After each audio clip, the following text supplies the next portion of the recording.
কাগজে কলম দিয়ে আসলে ক্রিকেট হয় না। কাগজে কলমের থেকে আমার কাছে মনে হয় যে মাঠে এক্সপেরিয়েন্সটা এবং মাঠে আমরা কিভাবে রিঅ্যাক্ট করতেছি এটা ইম্পর্টেন্ট। অবভিয়াসলি নিউজিল্যান্ড ভালো টিম, ওদেরও ইন্টারন্যাশনাল অনেকগুলো প্লেয়ার আছে। বাট টু বি অনেস্ট যদি বলি, আহ, আমরা ওডিআই সিরিজটা ভালো খেলেছি। মিরপুরেও যে ম্যাচটা ছিল, অবভিয়াসলি আমরা জেতার জন্য মাঠে নেমেছি। সিলেটে যে জিনিসটা হচ্ছে, আমরা পুরো সেশন যদি আপনি খেলা দেখেন তাহলে আমার কাছে মনে হয় যে যদি 12টা সেশন থাকে, আমরা 8টা বা 9টা সেশন ভালো এগিয়েছিলাম। লাস্ট একটা সেশনে আমার কাছে মনে হয় যে যে জিনিসটা আমরা মিস করেছি, ওইটার কারণেই আসলে ম্যাচটা হেরেছি, না হলে রেজাল্টটা অন্যরকম হতে পারতো। ভাই আমি সত্যি কথা, যখন জানলাম এই টিমের ক্যাপ্টেন স্যারও ছিল, বাবুল স্যার ছিল, আমরা একটা মিটিং করেছিলাম সব প্লেয়াররা মিলে, যে আমাদের এই কালচারটাই আসলে চেঞ্জ করা উচিত। যে আমরা এই টিমে আসলাম, হয়তো আমি অনেকদিন ন্যাশনাল টিমের বাইরে বা আরেকজন ন্যাশনাল টিমের বাইরে আসছি পার্সোনাল কোনো লক্ষ্য নিয়ে। বাট বাংলাদেশের জার্সি বা ক্রিকেট আপনি যেখানে খেলেন না কেন, আমি ফিল করি অবভিয়াসলি এটা টিম গেম।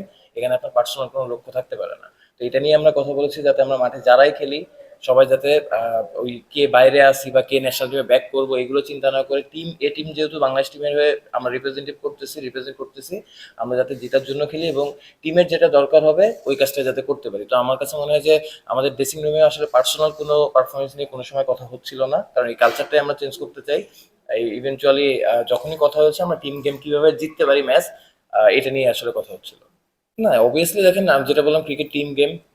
হয়তো ম্যাচ হারলে আপনি অনেকগুলো কথায় অনেক উঠাতে পারবেন, বাট আমার কাছে মনে হয় যে জিনিসটা হচ্ছে কারো ইন্ডিভিজুয়াল চিন্তা না করে হয়তো টিম হিসেবে আমরা, আমার কাছে মনে হয় যে যেটা বললাম যে সিলেটের একটা ঘন্টা বা একটা সেশন আমরা একটু খারাপ খেলেছি, তার কারণে কিন্তু ব্যাকফুটে চলে গিয়েছিলাম। মেন্টাল ব্যারিয়ার একটা, অবভিয়াসলি আমার কাছে মনে হয় যে ওই মেন্টাল ব্যারিয়ারটা আমাদের পার করতে হবে ইভেনচুয়ালি।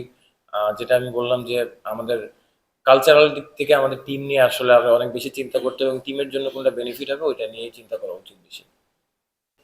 এটাই আমি বলছি যে দেখেন, এটা কিন্তু এই কালচারটা আমি বললাম বা আরেকজন বললো করা যাবে না। এখানে সবার হেল্প দরকার, আপনাদের আমাদের যারা আছে। আমাদের যে বাংলাদেশি কালচারে যদি বলি, বাংলাদেশের কালচারের জায়গা থেকেই আপনার এই জিনিসটা ইম্পর্টেন্ট। কারণ আপনার যখন অনেকদিন ন্যাশনাল টিমের বাইরে কেউ থাকে, যে জিনিসটা, আমি যদি একটা কথা বলি, আমাদের কোচ ছিল শ্রীরাম, লাস্ট 22 সালে ওয়ার্ল্ড কাপে মনে হয়। তো ওর কাছে আমি জিজ্ঞেস করেছিলাম যে আহ, মানে জিনিসটা কি, যে ইন্ডিয়ার যখন ডেবিউ হচ্ছে একটা প্লেয়ার আসতেছে, সমানে রান করতেছে, তো আমরা কোন জায়গায় পিছায় আছি। তো ও আমার বলছিল যে এটা হচ্ছে মেন্টাল ব্যারিয়ার।